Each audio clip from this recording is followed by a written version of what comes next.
In Jerusalem today, worshipers spent the morning in prayer at the same synagogue where 3 American rabbis and a British rabbi were killed in a brutal attack. Security forces are on guard in Jerusalem one day after 2 Palestinian cousins carried out the assault with a gun and a meat cleaver. An Israeli police officer also died from his injuries in East Jerusalem. Palestinians put up posters of the 2 men, hailing them as martyrs. I think it's now time for everyone in the international community to be saying clearly to the Palestinian leadership, get off the fence. It's time that you broke your political pact with Hamas. It's time you disassociated yourself from these extremists, and it's time that you move into the mainstream of humanity in total and utter condemnation for this sort of atrocity. Israeli Prime Minister Benjamin Netanyahu has ordered authorities to destroy the killers' homes and is promising tougher action to stop Palestinian attacks.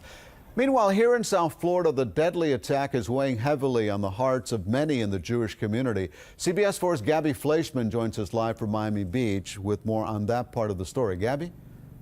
Elliot, the congregation here at Beth Israel and the Jewish community across South Florida is praying for those 5 people who were killed in the attacks. Some actually knew the victims and say they still can't make sense of what happened. During morning prayers at Beth Israel on Miami Beach, images of violence are weighing heavily on the hearts of the congregation after a massacre at a synagogue in the Holy City left 5 people dead and several others wounded. These were innocent individuals. They were rabbis like myself.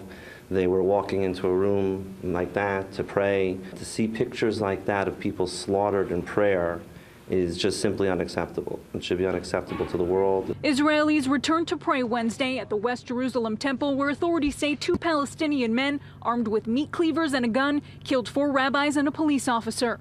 3 of the rabbis were Americans with dual citizenship. First denial and then tears. Menachem Nissel lives in the small Orthodox town of Har Nof where the attack happened and is in South Florida teaching. He was close friends with the victims. His wife called with the news. I could hear the sirens from my home, and I could hear my wife was in a state of panic. Rabbi Nissel says he also knew the attackers who were killed in a shootout with police. One was a delivery boy who had been to the temple many times. The other, he says, was that man's cousin. In the Gaza Strip, dozens celebrated the killings, while the families of the victims laid their loved ones to rest. We're looking for some type of calm in the Middle East, and that calm has to come from a recognition that the Jewish people have a right to live in Israel, to be safe in Israel. We're hoping that this will be a message that terrorism, whether it's ISIS, Al-Qaeda, or Hamas, cannot be tolerated. The victims leave behind 25 children and 15 grandchildren. Live from Miami Beach, Gabby Fleischman, CBS 4 News.